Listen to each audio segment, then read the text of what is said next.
Le chapitre commence par nous montrer une poitrine. Cette poitrine appartient à une renarde. Au début, la possession de ces êtres captivants, les renards, appartenait aux loups. Ces créatures étaient douces, pulpeuses et délicieusement tentantes, incarnant tout ce qu'un loup pouvait désirer chez une poupée. La seule qualité requise pour être considéré comme le chef parmi eux était de posséder le pouvoir. C'était un désir inné de domination qui imprégnait leur existence. Les loups étaient loin d'imaginer que les êtres qu'ils considéraient comme des esclaves éternels, les faibles renards, se lèveraient et décapiteraient le chef estimé des loups. C'était un acte d'une audace sans précédent. Le premier renard à s'élever à un niveau de puissance supérieur à celui des loups n'est autre qu'Arya. Le coup décisif d'Arya changea à jamais le cours de leur destin. Se tenant triomphalement au sommet d'un mur imposant, la tête du chef levée, Arya déclara sans crainte la liberté de leur espèce. À ce moment décisif, Arya devint la lumière qui guida les renards opprimés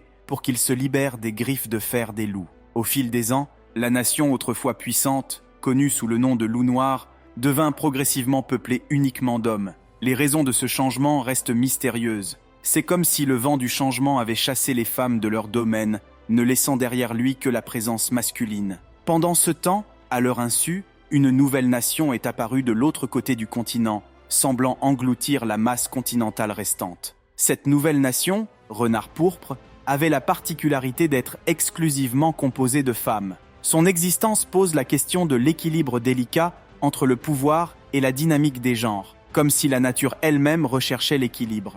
Dans la tapisserie complexe de ce monde, l'histoire de lui et d'elle se déroule. Leurs vies s'entremêlent, influencées par les forces du pouvoir, de la liberté et des rôles de genre. C'est un récit de triomphe et de lutte où des coups du sort inattendus façonnent le destin des nations et des individus. Au fil de leur périple, nous sommes témoins des complexités et des nuances de leurs expériences, qui résonnent avec les thèmes éternels de l'identité, de la dynamique du pouvoir et de la quête de libération. La scène se déroule dans une forêt sombre, la nuit, et l'on entend quelqu'un crier, sa voix résonnante à travers les arbres. C'est une voix de commandement qui informe la section 1 que sa mission vient d'arriver. Les membres de la section sont priés de se rassembler et de se mettre en ordre de marche dans un délai de 10 minutes. Le peloton se rassemble rapidement, formant une unité de ravitaillement.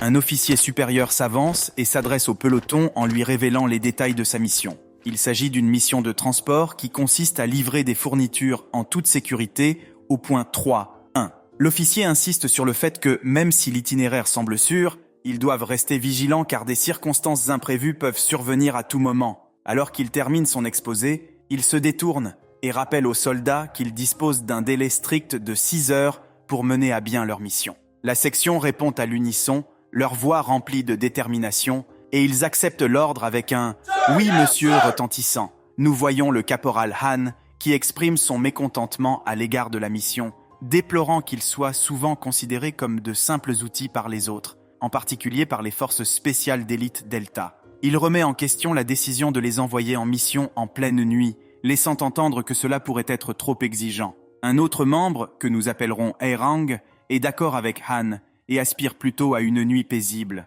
Cependant, leurs doléances sont interrompues par ce qui semble être le chef de section, facilement identifiable par sa présence imposante et sa barbe distinguée. Le chef de section les réprimande, déclarant que ce sont précisément ces plaintes qui perpétuent l'idée qu'ils sont des outils. Il leur demande de cesser de se plaindre et de se concentrer sur la tâche à accomplir. D'une voix forte, le chef de section entame un chant, invitant les membres de la section à se joindre à lui. Les membres du peloton rugissent à l'unisson, leur voix emplissant l'air de la nuit, tandis qu'ils scandent « Fournissez la fessée aux renards ». Le chant se répercute dans la forêt, créant une symphonie unique de camaraderie et de détermination. Bien qu'il puisse sembler peu conventionnel, le chant sert de cri de ralliement, renforçant leur unité et leur objectif commun. Pour certains, il peut s'agir d'un choix de mots inhabituel, mais pour la section, il a un sens et sert de source de motivation. Lorsque le chant résonne dans le calme de la nuit, il apporte avec lui un sens de l'objectif et un rappel de la mission difficile dans laquelle ils sont sur le point de s'embarquer. La lune brille dans le ciel. Les membres du peloton s'essoufflent en marchant vers leur destination. L'ami d'Aerang fait remarquer qu'il mourrait de faim sans eux. Aerang demande si la base de ravitaillement est sous la juridiction de l'unité du Q ou non, disant qu'il a entendu dire qu'ils sont l'une des forces spéciales les plus puissantes. Han confirme, ajoutant que leur bilan contre les renards est plutôt bon, d'après ce qu'il a entendu dire. Aerang rougit légèrement en entendant cela. Il demande à son ami s'il fait référence à cela lorsqu'il parle de leurs résultats. Il répond à Aerang en lui demandant à quoi ça sert d'en parler, vu que c'est un privilège dont ils ne profiteront jamais de toute façon. Ce dont il parle, c'est du Teok Punding, mieux connu en argot coréen qui fait référence à faire l'amour. Le chef de section, fatigué et à bout de souffle, les interrompt et leur dit d'arrêter de gaspiller leur énergie à imaginer, déclarant que des gars comme eux se feraient décapiter avant même d'avoir une chance de faire du Teok Punding. Alors qu'il se rapproche de la station de ravitaillement, il remarque que personne ne monte la garde. Aerang remarque quelque chose à sa gauche. Il s'agit d'un garde couché à terre. Voyant cela, le chef de section leur ordonne de sortir leurs armes. Han, un peu inquiet, demande ce qui se passe. Est-ce une attaque de renards en plein milieu de leur territoire? C'est incroyable. Le chef de section ordonne directement à chacun de retirer son sac et de se concentrer uniquement sur la survie. L'urgence dans sa voix est palpable et souligne la gravité de la situation. Lorsqu'ils arrivent enfin à la station de ravitaillement, ils sont accueillis par un spectacle déconcertant. Les gardes censés protéger la zone sont étendus, inconscients, tout autour d'eux. Réagissant rapidement, le chef de section prend les choses en main et ordonne aux membres de la section de se mettre par deux et de procéder à une fouille minutieuse de la zone. Simultanément, il désigne la 3e escouade pour rechercher spécifiquement des survivants parmi les gardes tombés au combat. Les soupçons de Aerang s'avèrent exacts. Aucun des gardes n'est mort, mais plutôt hors d'état de nuire. Son ami lui demande de lui expliquer ce qu'il veut dire. Aerang explique qu'il a entendu des rumeurs selon lesquelles les renards tuent très rarement des individus ordinaires qui ne sont pas associés aux forces spéciales des loups. Ces soldats sont, par essence, des civils innocents ou des non-combattants. Aerang ajoute que c'est précisément ce dilemme éthique entourant l'acte de prendre des vies qui nécessite l'existence de ce qu'on appelle les forces spéciales. La révélation ajoute une couche de complexité à la mission en cours. Elle implique qu'il peut y avoir des factions avec des idéologies différentes ou des intérêts divergents dans le cadre d'un conflit plus large. Au fur et à mesure que la section avance, elle est confrontée non seulement à des défis physiques, mais aussi à des dilemmes moraux qui mettent à l'épreuve sa détermination et l'obligent à prendre des décisions difficiles.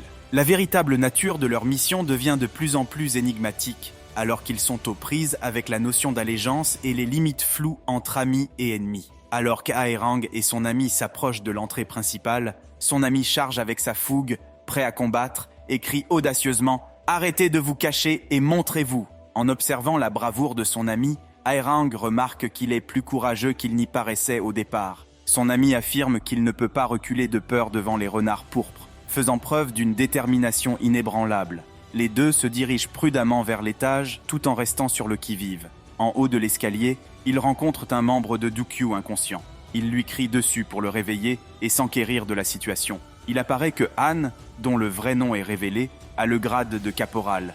Aerang suggère d'appeler des renforts. En se retournant, Han découvre 4 autres membres de Dukyu allongés sur le sol, entourés de flaques de sang. Alors que le garde près des escaliers reprend conscience, il avertit Han et Aerang de partir tant qu'ils le peuvent, les prévenant de la présence des renards pourpres. À ce moment-là, un cri retentit à l'extérieur. Han se précipite vers la source du bruit, s'exclamant à Aerang, dont le nom est enfin révélé, que la capture de ces salauds de renards changera leur vie pour toujours. Il imagine la réputation de l'unité de ravitaillement atteindre de nouveaux sommets. Aerang, cependant, met Han en garde, mentionnant avec humour sa préoccupation pour le Teok Pounding et insiste sur la nécessité de donner la priorité à leur survie. Il rappelle à Han qu'il ne s'agit pas de renards ordinaires, mais de redoutables renards pourpres. Sans se laisser décourager par l'avertissement de Aerang, Han reste ardemment déterminé et déclare qu'il s'attaquera à tous les renards pourpres. Il est évident qu'il sous-estime les défis potentiels qui l'attendent.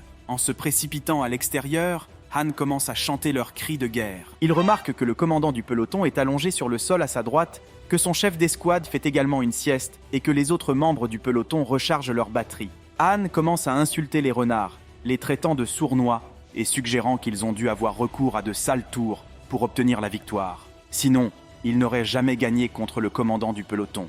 Au milieu du chaos, Aerang se souvient des conseils de son père sur ce qu'il faut faire lorsqu'on rencontre un renard. Cependant, avant qu'il ne puisse pleinement saisir la signification des mots de son père, le caporal Han se fait attaquer et tombe inconscient, ce qui interrompt brusquement le combat. La renard pourpre se met à tourner en rond autour de Aerang, sans que l'on connaisse ses intentions. Hairang est momentanément distrait, car c'est la première fois qu'il rencontre les redoutables renards pourpres. Alors qu'il tente de comprendre la situation, il est rapidement frappé par le renard, ce qui lui fait perdre conscience. Dans sa perte de conscience, il tente désespérément de se rappeler les conseils de son père, espérant qu'ils lui permettront de survivre à cette rencontre périlleuse. Il a un flashback de ce qu'on lui a dit. Son père lui a dit que s'il rencontrait un renard, il devrait essayer de faire des yeux aussi ronds que possible et d'entrouvrir les lèvres pour donner l'impression qu'il est nerveux. Hairang ne comprend pas, mais son père continue à lui dire qu'il ne doit pas oublier de lever un peu les yeux à 15 degrés lorsqu'il regarde un renard. Hairang ne comprend toujours pas, mais il se réveille soudain. Il est attaché à une chaise et sa tête est recouverte d'un sac. Une renarde s'aperçoit qu'il est réveillé et lui dit que le sac n'est plus nécessaire pour couvrir sa tête. Elle lui enlève le sac et devant Hairang se tient une jeune renarde qui semble nerveuse et timide. Elle dit à Hairang que s'il ne coopère pas, les autres filles, les renards à l'extérieur, le puniront. La jeune renarde semble timide et rougit en regardant le visage de Hairang. Elle est éblouie par son visage. Hairang lui aussi est ébloui car pour la première fois de sa vie, il a vu une fille. Hairang entend quelque chose à droite, il y regarde et aperçoit un renard plus âgé qui fait du teok pounding avec l'un des membres de l'équipe de ravitaillement. En voyant une telle scène, Hairang devient tout rouge.